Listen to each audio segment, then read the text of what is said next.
We've got most of our crew with us. I'm going to call the meeting to order. Appreciate everybody being with us on this nice, cool morning out there. It's Tuesday, the 14th day of April, 2020. This is the Weber County Commissioners' regular scheduled meeting. Again, appreciate everybody being with us. I'd like to start this meeting. We're going to ask Commissioner Harvey to lead us in a pledge. Commissioner Jenkins will do the invocation, and then I'll do the thought of the day. We'll proceed to that point. Great. Commissioner Harvey. Thank you. All right. I pledge allegiance to the flag of the United States of America and to the republic for which it stands, one nation under God, Indivisible, with liberty and justice for all. Justice for all. Thank you, Commissioner Harvey. Commissioner Jenkins. Yes, sir. Here we go. Our Heavenly Father, as we come before this day, we give you thanks for the blessings in our lives. We're grateful to be able to serve government and serve our people, be part of government, I should say, serve the people, and we're grateful for the opportunities we have in life. We pray, Lord, at this time that thou bless us as a country, as a state, and certainly as a county, that we can see our ways to overcome this coronavirus and get on top of it, and that we'll be able to return back to normal, especially with our economy. We pray that thou attend us today, that have us, thy spirit be with us, that the decisions we make will be in the best benefit of our citizens in the county. We say this in the name of our Lord and Savior, Jesus Christ. Amen. Amen. Amen. Thank you. Commissioner Harvey, thank you for that pledge. As I stood up here and looked out my window and saw the American flag right outside my window, it was worked out perfectly. So Great. thank you very much. So, Commissioners, thought of the day, as I think back over this last number of weeks, seems like a number of weeks now, I want to talk about the word sacrifice. And because of these times, we've asked the citizens of this county, the state, the nation to make a lot of sacrifices to where we were before. And as I look at the sacrifices that we've asked our citizens to make, ourselves to make, I look at our social sacrifices, dealing with our families, our friends, our ability to worship, the interaction we have with our friends, associates, working associates. I look at our economic sacrifices. A number of people have taken some major economic sacrifices with job loss, pay cuts, a lot of fear for the future.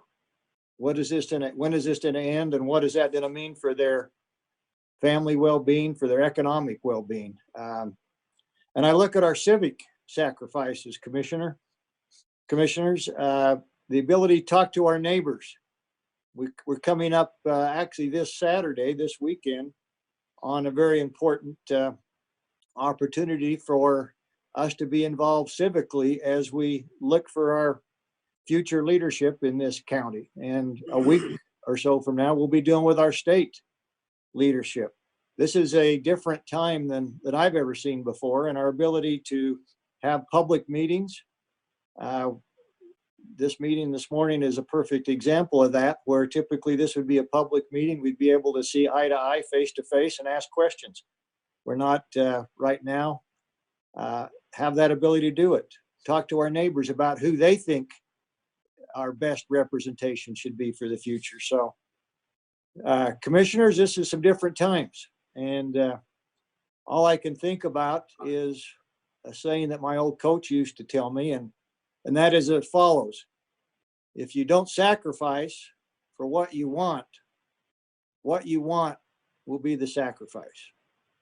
So, commissioners, I would say this, that we're all making sacrifices, but we have hope for the light at the end of the tunnel, and that what we're doing today will get us back on a course in a reasonably short period of time, that we can be back to our normal lives, and this sacrifice will be for naught. So that's my thought, commissioners.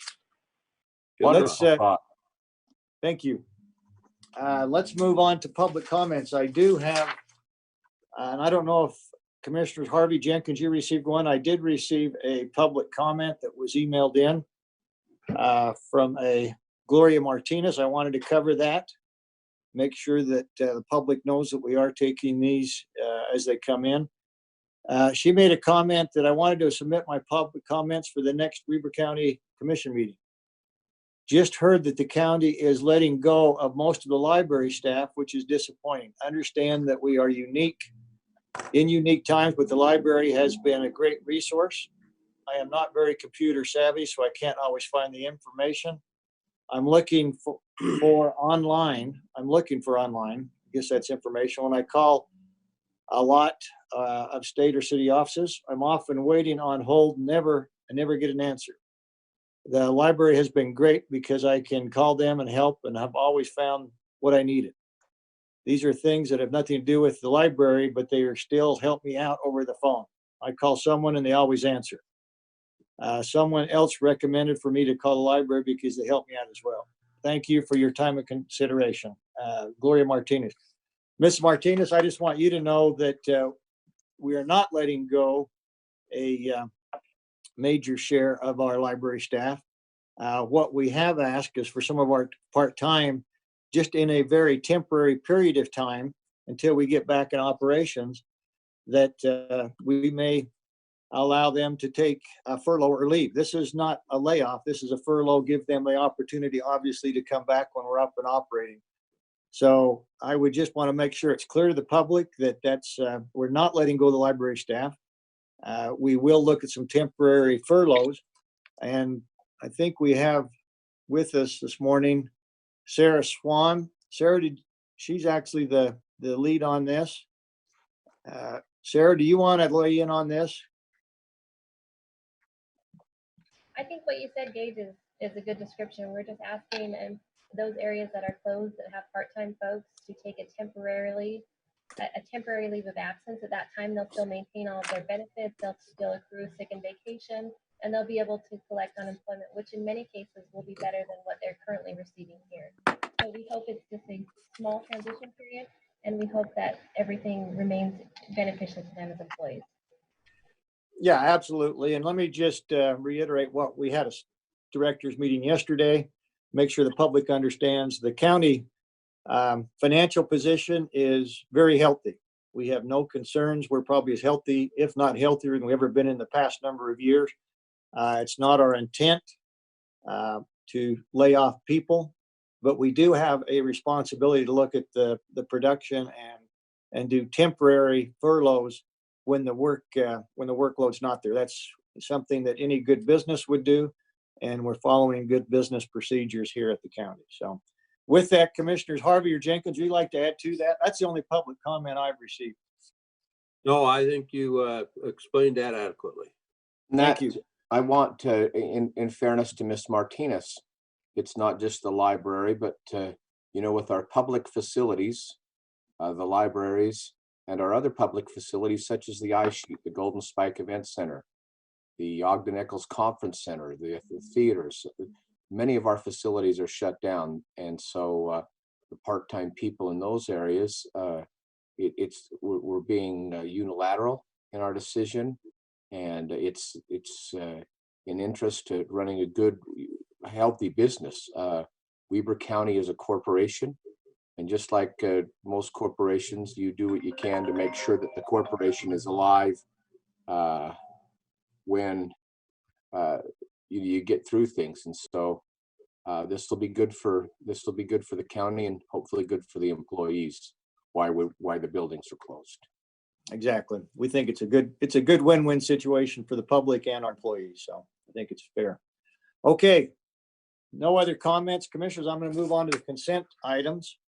Let me go through the consent items E 1 through 6. Number 1, request for approval of warrants 2632 through 2662 and 448,770 through 448,905 in the amount of $2,108,463.40. Number 2, request for approval of purchase orders in the amount of $34,307.02.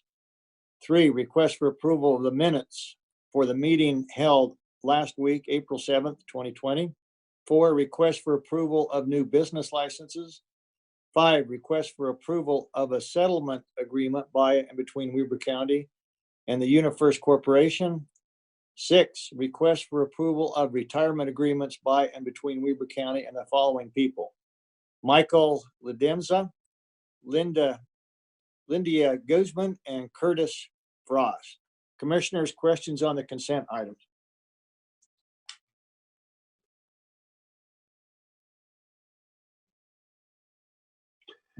No concerns by me. I'd be glad to make a motion to approve them. Okay, before we take that, I'm going to go to Ricky for explanation. Ricky? Fantastic. Thank you, Mr. Chair. We issued 9 purchase orders this week, a quiet week from that perspective, for $34,000.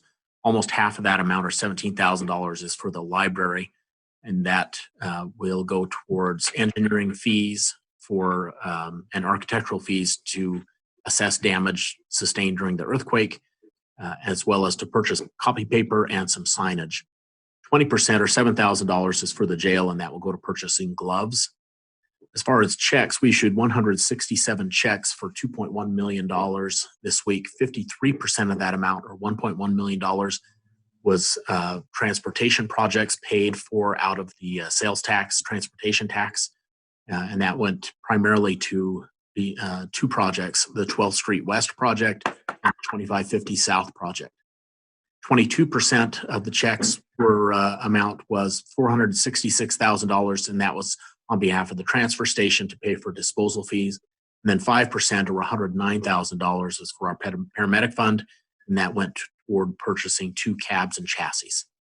That's it. Thank you. Any questions for Ricky? I'll You know, Ricky, entertain it was a big expenditure month. I mean, that's a lot of bills.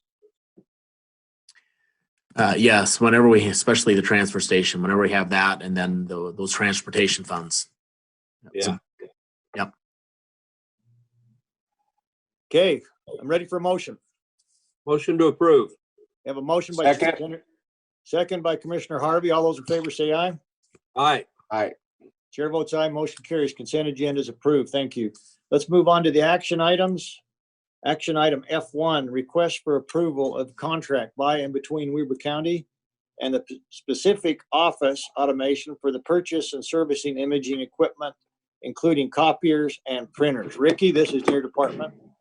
Thank you, Mr. Chair. This is a project that we've actually been thinking about or working on for at least 2 years.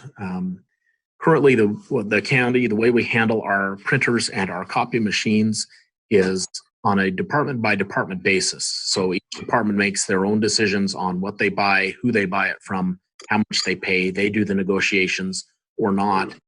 And that's how we've been doing it. We thought it might be helpful, similar to what we do with our telephone service and with our computer equipment, to look into consolidating the services and bringing them in under one roof to take advantage of purchasing as a group, as well as having the management being done by our IT department so that we have consistency across departments. We worked with a company called Nuquo, who specializes in this kind of review. We talked with them, and we brought in several vendors, issued an RFP, and looked at several excellent vendors and their proposals. The contract we have before you is that was provided by Pacific Office Automation. We have legal has looked at through the contract materials and has given their blessing. We've looked at it from a financial standpoint. At a high level, this contract and the consolidation of these services will result in a 30% reduction in our printer and copier cost spending, which will amount to, over the next 5 years, an $80,000 savings to county taxpayers. In addition to that, one of the things that we do at the county that we've done for years, we're pretty frugal. most counties, most departments keep their machines for the average length is 7 or 8 years, which is much longer than what the industry recommends, which is the 5 years. But we're really frugal, and so we do that. In return, our servicing costs go up towards the end of the life as those copy machines get older. So in addition to these savings, here's what this contract will provide. Every machine will be replaced, could be replaced as soon as 5 years, but we have the option at the end of a 5-year contract to actually buy the machine for 1 year and then operate it without any lease payments for as long as we desire. So that would be additional savings above and beyond the savings that I talked about. And the one other thing I would talk about is there is actually an energy savings with the machines that we would be using because they power up more quickly, sometimes twice as fast as the machines that we currently have. We'll actually have an energy savings for each copy machine of $46 per year. I realize that's pretty small, but when you have 40 copiers, that can add up, and it's just a little bit more friendly. So that is a summary of the contract. We will have an addendum that we will bring before the commission. In doing our final checks this morning, we saw 2 things that we wanted to adjust in the contract. The vendor has already agreed, but we didn't have a signed version of that. One of them, the current contract, is for 5 years plus 5 optional additional 1-year terms. We felt that was a little long and not in standard compliance with our county policy. And so the one addendum will reduce the duration of that contract to 3 years with 2 additional 1-year terms. That's consistent with what we do. The second thing deals with toner. You can buy original toner, or you can buy aftermarket toner, basically, which sometimes can be harmful for machines, even though it is usually cheaper. However, Pacific Office Automation is such a large supplier for HP, which supplies almost all of our printers, that HP is providing them the toner at the same price as it would cost for aftermarket. So we have updated the contract, or this addendum will indicate that they will provide not aftermarket toner, but true OEM or original toner, which is beneficial to the county. With that, that's all I had, and I'm open to answer any questions you might have. Commissioners? I want to thank Ricky for doing that, Commissioner, if I can here real quick. Yes. And Go ahead. also, I see that Quinn Fowers is on our Zoom call today from our Information Technology Department. If I remember correctly, Quinn's the one that brought this to the attention of us several months ago. We have been in a lot of contracts with other vendors, but Quinn, a big win for you. Thanks for looking out. This is a team effort, and to save that 80,000 plus the toners and the electrical and all the other stuff. Way to go, Quinn. That's a great win for the team. Attaboy, we passed you the ball and you shot it. This time it went in. That's a great one. Good for you, Quinn. Quinn, you deserve it. You and Ricky deserve kudos on this. So I want to also give some accolades here. I think this was well done. I'm very pleased with what's happened here. The savings are great. This is just a wonderful project. So Quinn, Ricky, all of you, way to go. This is really good, and thank you. This shows an initiative on your part, and I really appreciate your initiative, you guys stepping forward and doing this. Thank you very much. Thank you. I forgot to mention too, this was a tremendous effort from our financial department, from the attorney's office, from our purchasing office, and we had representatives on the RFP evaluation, sheriff's office, and from operations, and from our Parks and Rec, some of the heavier users of copy equipment. And the feedback was great, and everybody really participated hard. We asked a lot of hard questions, and we pushed and got some fantastic pricing. So thank you to all of those involved. Yeah, let me just second that, Ricky, Quinn. This has been a team effort. This is a great example of operating in a business friendly environment, making sure that we look after those dollars. Sometimes in government, we get accused of not paying attention to the small details. The taxpayers of Weber County should be very happy with the initiative that you took on and with the savings, even though it's not huge for our budget. It just goes that we're looking at the small dollars, because a lot of times those small dollars through the years add up to big dollars. And this is a perfect example of paying attention to the details, paying attention to those small dollars and what we can do in every case to save taxpayers and make the best use, beneficial use of taxpayer dollars. So with that, commissioners, I'm open for a motion. I'll make a motion that we approve the contract as presented by Mr. Hatch today. Thank you, Ricky. And I'll Thank second that. We got a motion by Commissioner Harvey, second by Commissioner Jenkins. All those in favor, please say aye. Aye. Chair votes aye, motion carries. Thank you, Ricky. Great job. Thank you.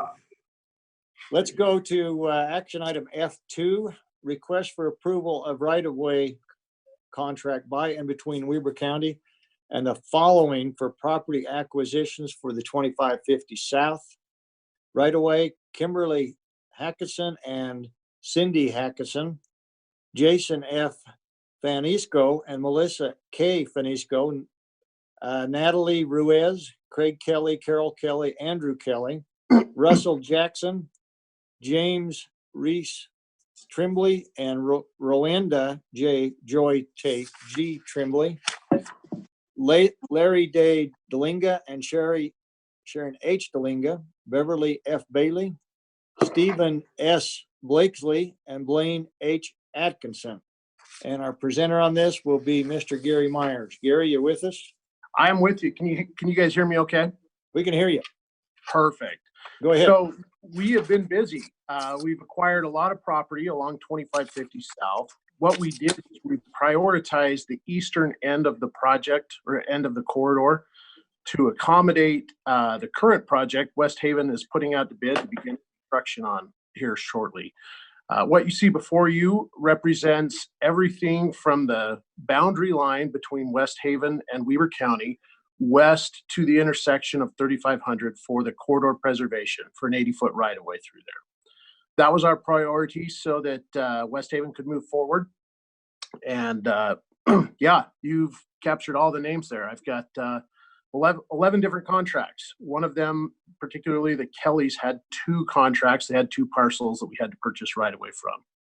We followed the WACOG process. Each of these went through a appraisal process where the current market value, fair current market value, was determined and reviewed by an independent appraisal company.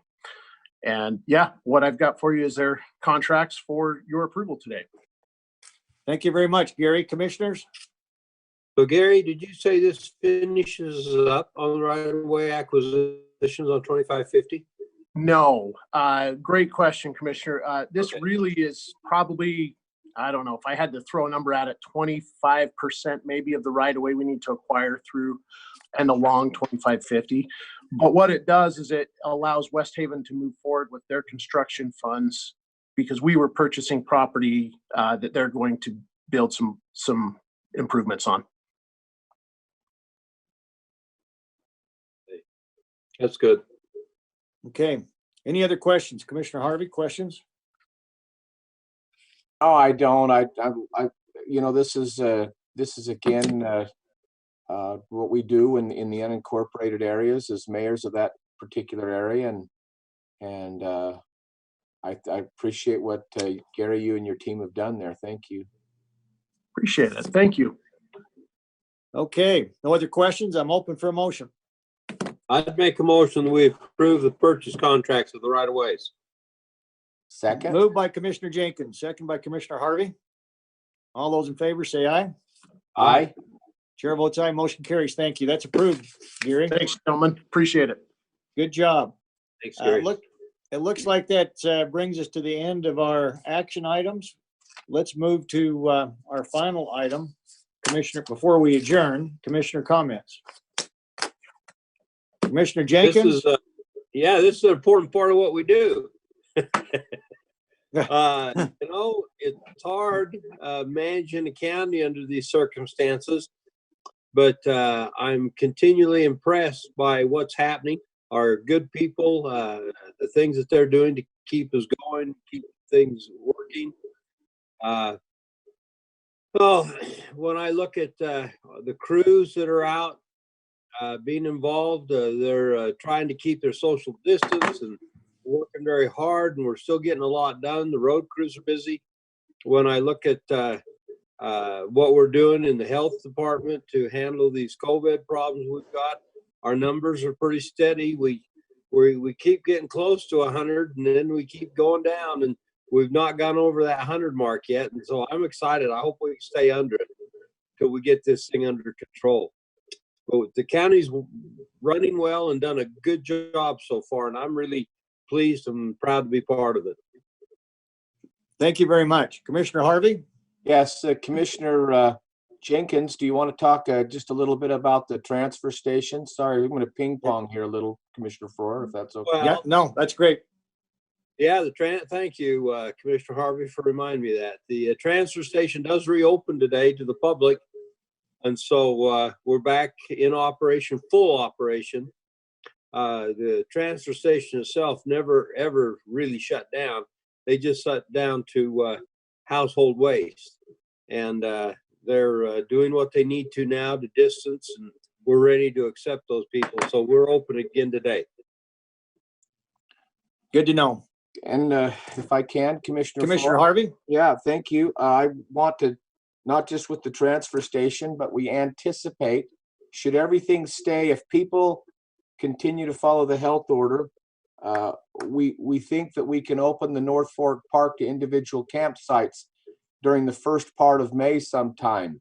That's exciting news, and I appreciate not just Marty Smith and Jennifer Graham, but Todd Ferrario up there and our people, and they've been working with the health department. The group sites, of course, wouldn't be available, but the individual campsites could come available in early May, and so we look forward to that. We also want to let people know that one of the larger quarter horse races in the country is moving out of the Washington, Oregon, the Pacific Northwest area, and is actually moving to the Golden Spike Event Center, where they're going to do a virtual horse race in early May out there. The public won't be allowed there to view in person, but they will be allowed to view online, and we'll get more information to people about that. But that's something that's coming to our area that's never been here before, and so our staff are finding different ways to still utilize the resources that we have. I can tell you that in the last couple of weeks that TEDx Ogden, which this is going to be our fourth year. TEDx was started just a few years ago in Ogden. It's a very popular event, and auditions took place over the last couple of weeks. We have a very, very strong field of presenters coming up, and that TEDx is, of course, it's been moved back, but it'll take place the 22nd of August. And they're also doing some auditions for Ogden Musical Theater virtually, those kind of things, and the Kids Act Up programs, a lot of things virtually in anticipation for a good, strong, healthy summertime. So there are still things happening around here. And one of the neatest things that came about from our meeting even this morning, commissioners, was a military graduation that was scheduled at one of our facilities, but it'll be done now virtually, where people from all over the world, and there are family on the military, those military families are scattered all over, but they'll be able to still participate in the graduation. And because we have great people doing wonderful things with IT, they'll be able to continue doing that, practicing safe distancing, but still be able to do some of those things, some things like that. So we're really, really pleased with the work that our culture, parks and recreation and our libraries are doing to keep things moving along, but keep people safe and healthy. And also our facilities they've been working their tails off getting things cleaned. Every book has been sanitized and cleaned, and I'm so grateful to Linda Wangsgard and her team at the library for what they've done. But that's just a brief report, and appreciate the time for comment there, Chair Farrar. Thank you. Appreciate those. Chair Farrar, Yes, Commissioner Harvey, could you talk to us a little bit about the archery building? Thank you so much. You know, our team is wonderful. We, a lot of people, especially those who have been around Weber County for a number of years, back at the, in the late 1990s, we closed the existing landfill, which was just off of 24th Street and just over the viaduct there on the west side of the railroad tracks. That landfill was capped. It's turned into be a beautiful asset. Observation Park is what that is now. It is a place where people can go out and ride bicycles and participate in cyclocross. In fact, that was the place for the state cyclocross championships for high school last year. But a little further west of that, off of F Avenue, there's kind of a little ravine that goes down in there, and in that ravine we're constructing with money that we've received from outside sources, not Weber County money, but we're constructing an archery building that's 100 feet wide and 250 feet long. It's a beautiful building. The structure that's poured, it's all the walls and most of the roof is nearing completion on that. The interior is being done. The electrical, the HVAC, the plumbing is being worked on. Our team was successful in securing, you know, these, the government, federal government has these government-only auctions, and they purchased a bulldozer to actually do some leveling and for $600 and $600 plus transportation. We got that here, we got it working, and our guys have been, they've graded out a beautiful parking lot with some other areas. The archery, the people with archery in the area will be very, very happy that it'll basically be an all ability, all weather type of facility that people can get out and walk around and use and shoot at targets. And one more asset, again, that's being funded by Pittman Robertson money. That's the money that's off of the licenses when they buy fish and game type licenses being constructed there in the Division of Wildlife Resources down in Salt Lake. They've given us some money down there. It's just going to be a wonderful facility. Commissioner Jenkins, especially, you've done wonderful job in helping us get that thing moving forward. It'll be a great asset for our county and its residents. And if any of you have anything, I think you've both been down there. If you have anything else you'd like to add, it'd be great. The only thing I wanted to add is I was out there a couple of days ago, and the roof is just about on, and so that's pretty much closed in now. And it's a good time to see it. Boy, you go down there now, you get the real scope. The offices are all framed up and ready to go, and they're ready to start sheetrocking, and that it really looks like a building now, and it's kind of exciting. Commissioner Harvey, anything else? No, thank you. Thank you. I'm excited to see that asset when it's completed, up and going. It's another going to be a great asset for Weber County. Let me just close by saying I don't think there's any doubt that these are trying times for a lot of members of the public. Our Weber County staff here, I couldn't be more proud of. We continue to come to work, whether that's virtual or in person, every day. I continually get asked, when are we going to open business back up? When are we going to open the economy back up? I wish I had the exact answer to that. All I can tell you is this, that we are making decisions on a daily basis by the data we receive. It's my intention, I believe, with the other commissioners, to open up as soon as possible. We just signed an order. I signed an order with the health department yesterday that took us through to May 1st. It's my intention between now and May 1st to look at the direction of where this what our infection rates are doing, and looking for opportunities for us to do what I'm going to call soft openings after May 1st, whether that's North Fork Park along with others. But please understand out there, for members of the public, for business people, that it is our intent as soon as possible within the health environment we have to start opening this back up as quickly as possible without undue risk to other members of the public. I think that the quicker we can get back in operation, and I say that from a business standpoint, I say that from the county standpoint, the better off we're all going to be. So you have our pledge as your elected officials that we're taking this very seriously. We're also taking very seriously our economic impact and want to get back into operation as quickly as possible. So feel free to call us with your questions, your comments. We're open for business. We're open on the internet for public comment as well, as you saw today. And we welcome your participation in any of our work sessions and public meetings. With that, commissioners, I'd take a motion to adjourn. So move. Second. All those in favor say aye. Aye. Aye. Chair votes aye. Thank you, commissioners, members of the public, staff. Appreciate your attendance today. Talk to you soon.